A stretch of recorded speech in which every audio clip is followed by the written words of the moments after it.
I've seen a lot of terrible things in my years rescuing animals in Cleveland, but that morning, what I found in the alley beside the abandoned docks went far beyond any nightmare I'd ever imagined. The wind off Lake Erie hissed through torn metal sheets carrying the smell of rust garbage and machine oil. In the gray chill of dawn, I heard something no bark but a strangled sound, a cry caught in its own breath. I followed it slowly. And then I saw her a Doberman, mother skin and bones soaked to the skin, trembling as if holding herself together by sheer will.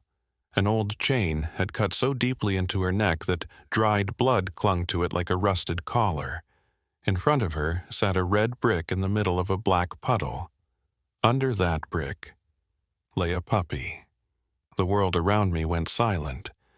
Only her broken breaths and the whistling of wind through the drain pipes remained. She didn't bark, she didn't growl, she cried, truly cried. Her head hung low, eyes wide and wet. Every time she tried to touch the brick with her muzzle, her whole body shook, as though she herself were being crushed. I froze. A mother sitting vigil over her child in the heart of the city, and no one is stopping. Someone must have seen. Someone must have heard. But they walked on. I knelt. The brick was icy under my hand. I only meant to lift it to bury the little one. But as I pried it up, a thin hiss escaped so faint, I thought I imagined it. I held my breath, pressed my ear closer. Another breath, weak but real. I looked at the Doberman and she looked back. Her eyes, cloudy and exhausted, flickered suddenly like a candle sparked back to life in the dark. I whispered, "It's alive." Her whole body surged forward. She tried to crawl, though her back legs barely worked. I lifted the brick quickly. Beneath the mud, the tiny pup gasped, its chest rising out of rhythm. A dark bruise spread from its chest to its belly. I wrapped it in my coat, praying with trembling hands. She watched me, blinking fast, as if begging me not to lose it again. With wet, shaking fingers, I pulled out my phone. "Grace, it's Ben. I've got a Doberman mother, 3 pups, one pinned under a brick. It's still breathing, but barely. Don't let it get cold." Grace's voice rushed through the line. "Keep it warm. I'm at Riverview Animal ER. The room's ready." I tucked the injured pup into my coat, slid the other 2 into a bag. The mother whimpered, lowered her head to lick the mud off her baby's belly, then lifted her gaze to me, and that look stopped my heart. It wasn't fear anymore. It was trust. It was a plea. It was everything a mother can send when the world has turned its back. I whispered, though I knew she couldn't understand, "I promise I'll get your babies out of here." A cold gust whipped past, dragging the smell of blood and iron.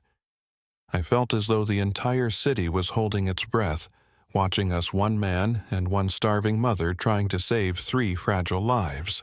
When I lifted her, her ribs pressed sharply against my palms, as if one wrong move might shatter her. She rested her head on my shoulder. She weighed less than 40 pounds, but it felt like I was carrying the despair of an entire world. I laid her in the truck and turned the key. In the rearview mirror, she stayed still, eyes open, still looking toward that brick left behind in the alley. I knew that image would haunt me for the rest of my life. As the tires rolled, I murmured, "Don't give up, Raven. I won't let you lose another one." Streetlights streaked past like white scars. Every bump jolted the pup in my coat. I pressed my hand to its chest, felt the fragile warmth. It was still alive. We just needed a few more minutes, and if you're hearing me tell this, please don't stay silent. Somewhere in every city, there are more ravens waiting for someone like you. Hit subscribe not to bump up a number, but so, together, we can save another life like this. Because some cries, if no one listens, disappear forever. I steered onto the highway, morning light breaking across the windshield. I looked down at the tiny pup, breathing weakly in my hands, and for the first time in years I trembled, not from fear, but from hope. I didn't know if we'd reach the hospital in time, but I knew this much. If miracles exist, they begin the moment we refuse to turn away. As I drove away from that alley, the smell of mud and blood clung to me, one of those scents you never forget. The smell of life pushed to the edge of despair. Raven lay curled in the back seat, her thin body arched protectively around her 3 pups. Every breath sounded like a blade scraping through her lungs, ragged, shallow, but still there. I kept one hand steady on the wheel, glancing in the rearview mirror as she leaned down to lick the mud from her weakest pup's back. It was a small, instinctive gesture, but full of determination. The Cleveland morning hung gray as lead. Puddles stretched across the road, and the wind from Lake Erie hit the car in bursts. I turned the heater on, low, letting the warmth spread slowly through the cabin, trying to keep the pups' tiny bodies from cooling. In my head, there was only one thought: don't let that breath stop before we get there.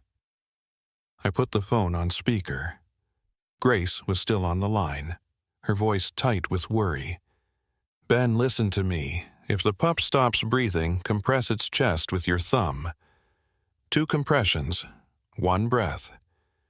As long as there's any response, there's still a chance." I kept my eyes on the road. "Got it. I'm not losing them." Ahead, the Detroit Bridge rose out of the fog, linking Midtown to the hospital district. I pressed harder on the gas. Each turn made Raven whimper softly, a sound so faint, yet it cut straight through me. I looked down and whispered like a promise, "Hold on, Mama, just a few more minutes." When we reached Riverview, Animal ER, Grace was already waiting at the door. She wore a blue lab coat, a heated blanket in one arm, and a tiny oxygen mask in the other. Inside hurry, I handed her the pup. Hope, I called her for now. Her skin was cold, her lips pale. Grace leaned in, listened to her chest, and nodded. She's still got a heartbeat. Neonatal room now. I followed close behind, my own heart pounding. 2 nurses lifted Raven onto a stretcher. She didn't resist, just looked around in panic until her eyes found mine. Those eyes, tired but awake, seemed to ask only one thing: "Don't leave." I pulled off a glove, reached out, and touched her head. "I'm right here." Inside the bright white room, Grace placed Hope on the warming table. "Temperature 94. Start." "Massage and low-dose oxygen," she called. The monitors chirped a jumble of sounds that soon settled into a slow, fragile rhythm. Elena, the morning nurse, rubbed Hope's chest gently in circles with a soft cloth. Every time her hand passed, the pup flinched. "She's responding," Elena whispered, half in disbelief, half in relief. I stood behind the glass. In the next room, Raven stirred at the sound. She tried to lift her head, the IV line tugging against her neck. Then she began licking the air, a gesture any mother who's lost a child would recognize instantly. I turned to Grace. "Can she see her?" "Not yet. We need to stabilize breathing first," Grace said. "But she can smell her." "Give me your jacket." I slipped off my coat. It still carried the scent of milk and mud, and handed it to the nurse. She brought it to Raven's room. The moment the jacket touched the bed, Raven lunged forward, buried her face in it, and trembled before going still. Grace's voice softened. "She knows her baby's still here." I sat down, hands shaking, heart heavy. In all my years volunteering, I'd held more abandoned animals than I could count, but never had I seen motherly love, so raw, so fierce. A dog on the brink of death was still trembling, just because she could smell her child. Outside the window, rain began again, soft, steady. My mind went back to the alley that morning, the cracked walls, the red brick, the dark stains. I kept asking myself, who could do that? Who would throw a brick at something so small, so innocent? Was it because they were born in the wrong place at the wrong time, or because the world has grown too tired to care? Elena came out with a paper cup of coffee, her voice husky with emotion. "That little one. She fights like a soldier." "Have you named her Hope?" I said. She smiled faintly. Perfect. We all need a reason to believe. Raven lay still, eyes closed but lips twitching slightly as if she were dreaming, maybe hearing that faint cry again, the one that turned the whole world toward her this morning. Through the glass I watched Grace rub Hope's back. The heat lamp cast a golden glow over the pup's skin like a soft flame. The monitor beeped slow and sure, each tone another heartbeat one back from death. I leaned against the wall and exhaled long and heavy. I knew this was only the beginning of the fight. But for the first time in years, I believed that even a life abandoned could rewrite its own fate. And if you're watching this story now, I want you to remember one thing. Sometimes the world doesn't need another hero. It just needs someone willing to pull over, kneel down, and listen to the smallest cry in the wind. Because sometimes that cry is what saves the humanity left inside us. That night, I didn't go home. I sat on an old plastic chair in the hallway of Riverview Animal Hospital, staring through the fogged glass where Raven lay on the metal table. The light above her shimmered against her wet, black and tan coat, streaked with new stitches that still bled. The chain around her neck had been cut off hours ago, but the deep groove it left behind looked permanent, like a memory carved into flesh. Next door, in a small room, painted soft white, her 3 pups rested inside a heated incubator. 2 of them had already started nursing on formula. The third, little Hope, the one who'd been pinned under the brick, was still breathing through a narrow tube. Her body was so small I could cover it with one hand. Each breath made her chest dip, then rise again fragile as a candle flickering in the wind. Grace sat beside me, her voice low and steady. If she makes it through the first 48 hours, her chances go up. But the hardest part isn't the body. I turned to her. "What do you mean?" "It's the mother," she said. "Her spirit's almost broken. She has to believe her baby's alive. Otherwise, her body will just let go." I looked back at Raven. She lay on her side, eyes open, staring into nothing. The doctor said she barely slept. Every time she heard a puppy cry from the next room, she tried to stand, her legs shaking, collapsing beneath her, then tried again anyway. Once, Elena had to hold her down so the IV wouldn't tear out. "She thinks someone's going to take her babies again," Elena whispered. "Just like before." I said nothing. I knew what before meant, the moment when everything is taken from you, not just your children, but your reason to live. By morning, Grace called me into Hope's room. "She's opening her eyes," she said softly, and she was just a sliver wet and cloudy like fog on glass. My heartbeat slowed. That tiny look wasn't clear, but it carried something that went straight through me. It was as if those dim eyes were asking, "Am I allowed to live?" I whispered back, "Yes, you are, because your mother cried for you." At that same moment, from the next room, Raven lifted her head. I heard the faint scrape of claws against the metal floor. She had heard it through 2 walls. She had heard her baby's breath. Grace smiled. That's their first synchronized response. That means there's hope. I don't know how long I stood there, watching through that pane of glass. All I remember is the feeling like witnessing an invisible thread tying 2 hearts together, even through walls, through pain, through the sterile smell of antiseptic. At noon, I stepped out for coffee. Cleveland was bleak that day. The clouds hung low, the wind biting. People rushed past, shoulders hunched, eyes down. None of them knew that just a few hundred feet away, a tiny life was fighting for every breath it could take. I wondered how many cries had gone unheard in alleys just like that one, simply because no one stopped. When I got back, Elena was washing Raven with a warm towel. Her hands moved so gently as though afraid to hurt her. Raven closed her eyes, not in fear this time, but in peace. When she opened them again, she looked straight at me. No trembling, just quiet. Then she moved her head and rested her muzzle on my hand. Just a touch. Brief, soft, but it was enough to make tears spill down my face. Elena smiled. She's accepted you as one of her own. By late afternoon, Grace came out exhausted, but smiling. Hope's responding to milk. Her lungs are weak, but stable. If there are no complications tonight, she'll make it through. I leaned back against the wall, feeling a wave of relief rise in my chest until Grace added softly, "But Raven's running a fever. The infection's worse than we thought. It's probably from the wound on her neck." The words hit me like a punch. I looked through the window.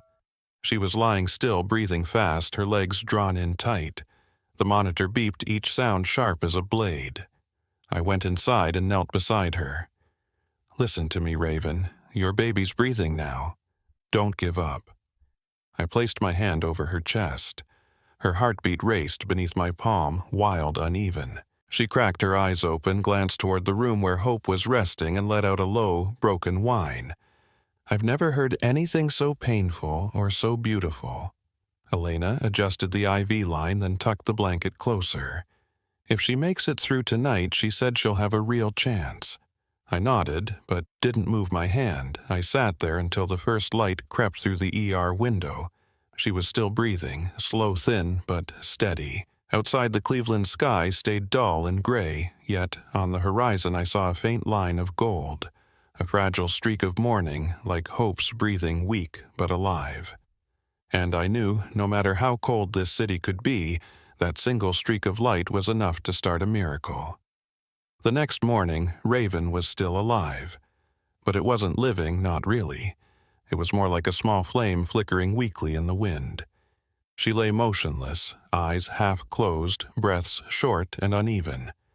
Dr. Grace checked her vitals one by one, then shook her head. "She's weaker than last night. The infection's spreading fast. We need stronger antibiotics, but her body might not take them." Elena clutched the clipboard, her voice trembling. "If we go high dose, it could destroy her liver. But if we don't..." Grace stayed quiet for a long moment, then whispered, "Half dose.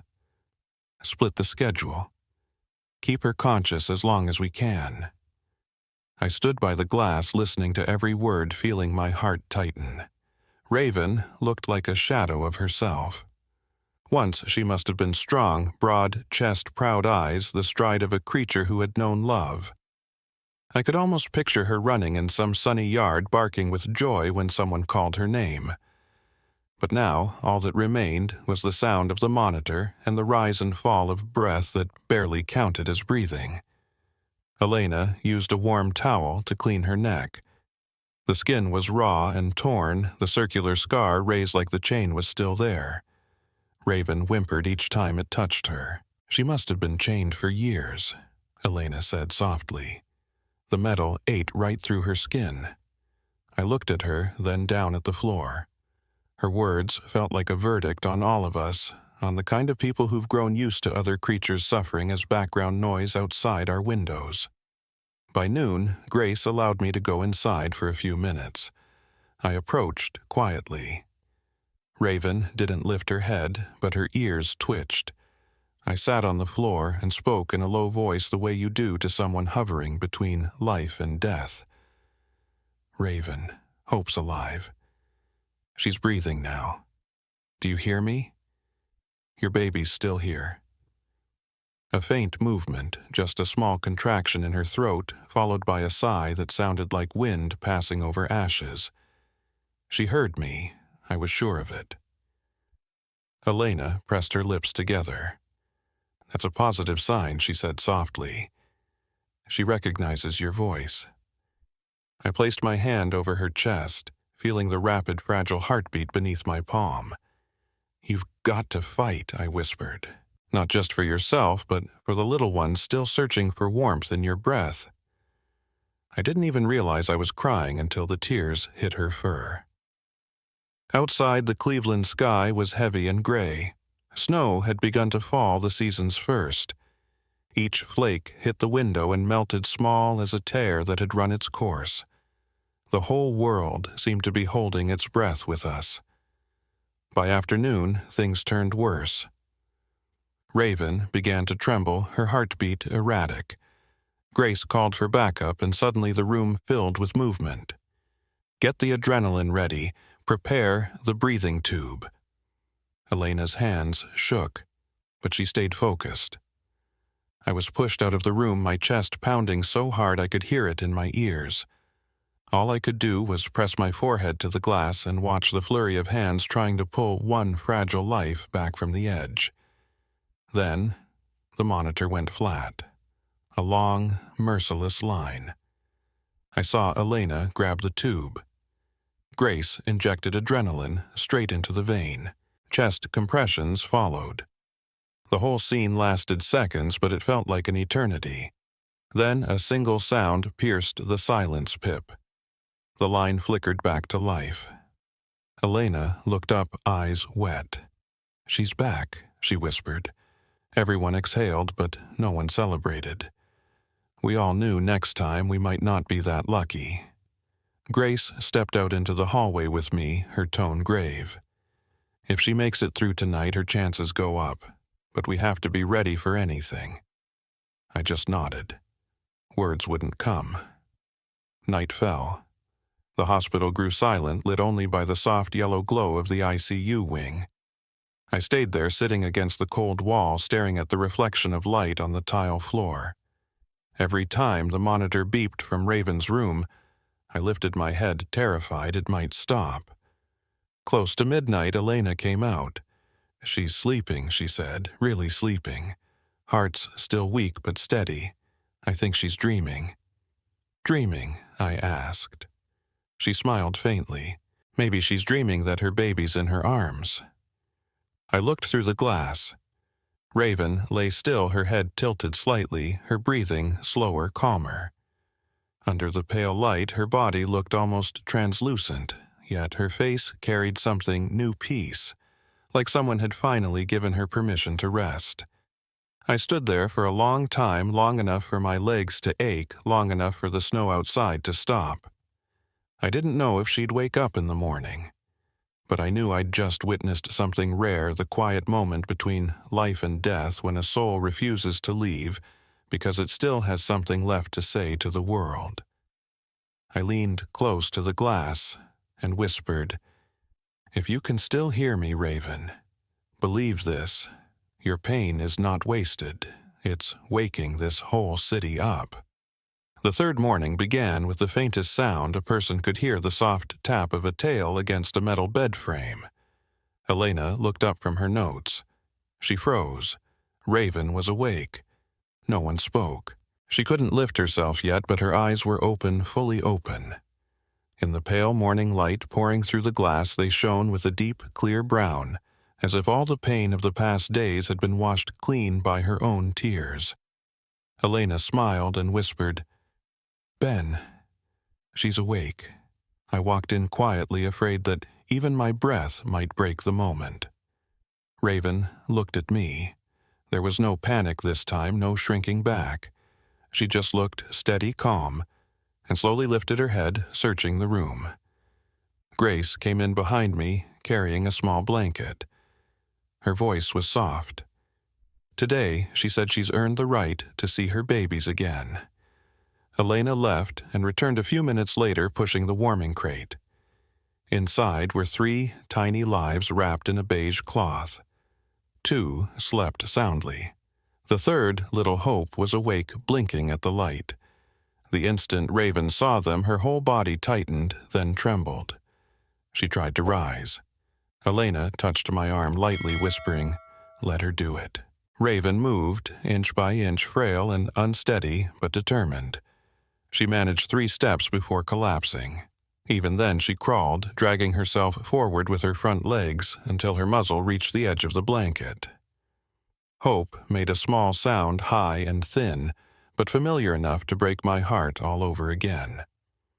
The room went completely still. Raven lowered her head and licked the top of her daughter's head, then left her muzzle resting there. A long, shaky breath escaped her chest, half sob, half gratitude. Grace turned away, tears slipping down her cheek. "No one here performed a miracle," she whispered. She did that herself. I sat down beside them, resting my hand on Raven's back. She didn't flinch, just leaned closer. The warmth from her body spread slowly into my palm, fragile but real. It felt like touching the heartbeat of life itself, newly returned. Elena, bent down voice, barely more than a prayer. Welcome back, brave girl. That whole day the hospital felt different.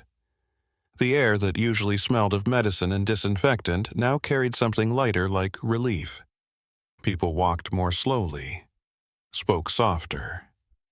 Everyone seemed afraid to disturb the fragile grace that had settled in that small room. I don't remember how long I stayed. I only remember that by the time the sun began to set, casting a golden haze across the window, Raven had fallen asleep with one paw draped protectively over the blanket where her puppies lay. Grace told me I should go home and rest. I shook my head. I wanted to stay. When night fell, I stood by the glass again. What I saw left me breathless. Raven curled around her 3 pups, her body forming a shelter of flesh and love. For the first time since I found her, I no longer feared her breathing would stop. She had chosen to stay. I stepped outside the hospital porch. The wind from Lake Erie cut sharply and cold, but my chest burned warm. The sky above was silver gray, and far off the streetlights reflected on the thin snow like 1,000 stars scattered on the ground. I looked up and whispered, "Thank you for holding on, Raven." And in that moment, I realized it wasn't only her life that had been saved. Mine had too. Because somewhere along the way she'd restored a piece of faith, I thought the world had long forgotten the faith that kindness still had a place here. 3 days later, Raven stood on her own. Her first steps were shaky, trembling, but proud. I stood beside her, speechless. She looked at me, then down at her 3 pups tumbling on the floor. Her ears' lifted tail gave a faint wag, just a small motion, but enough to make the entire room fall silent. Grace smiled, her eyes shining with tears. That's her miracle, Ben. Not medicine, her. Raven took another step, then another. Each one seemed to break a different invisible chain that had bound her for so long. The sound of her claws tapping against the tile was soft, yet sure, a quiet melody only survivors could hear. Elena, standing by the door, whispered, "She's teaching us how to stand again." The pups followed their mother, stumbling, falling, rising again, 3 clumsy notes chasing an old familiar tune. Hope, the smallest and weakest, was the first to reach her. Raven bent down and licked her gently on the head, and for a moment the whole hospital seemed to hold its breath. Something caught in my throat. Images from days before the brick, the cries, the broken breaths, flickered through my mind, then faded in the light of this moment. There was no blood now. No fear, only the scent of milk, of warmth, of life. By the time the sun dipped behind Lake Erie, Grace laid a hand on my shoulder. "She's strong again. As for the pups, do you want to keep them here a little longer?" I nodded, until I'm sure none of them tremble from fear anymore. That evening, I stayed by Raven's bed. She lay still, head resting on her front paws, eyes half closed. I ran my hand along her back, feeling the old scars softened beneath new fur. Beside her, the pups slept in a tangle of limbs. Hope stirred occasionally, her tiny legs twitching in dreams of running. I spoke softly, not wanting to wake the room. "You know, Raven, you've made this whole city believe in kindness again. Strangers have sent food money and prayers. They say they see themselves in your eyes. Maybe they're right, because all of us have been left behind somewhere. The only difference is whether someone came back for us." Raven opened her eyes, calm as morning. She sighed, lay her muzzle on my leg, then closed her eyes once more. For the first time, her breathing was deep, steady, and at peace. Outside, the night wind swept through the trees. The rustle of leaves sounded like a message: every storm passes, as long as we keep choosing love. And in that small hospital room, a family of 4 slept quietly. After everything, they had finally come home to the light. A week later, Riverview Animal Hospital was filled with sunlight. Golden light poured across the floor, glinting off Raven's black and tan coat until she looked as though she'd been gilded by the morning.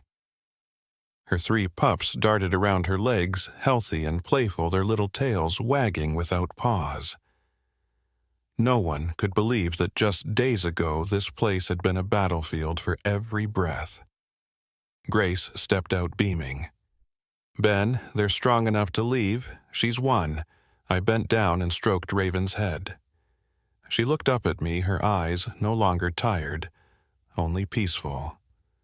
When I opened the car door, she climbed in on her own. The 3 pups followed, trotting after her and leaving tiny prints across the cement.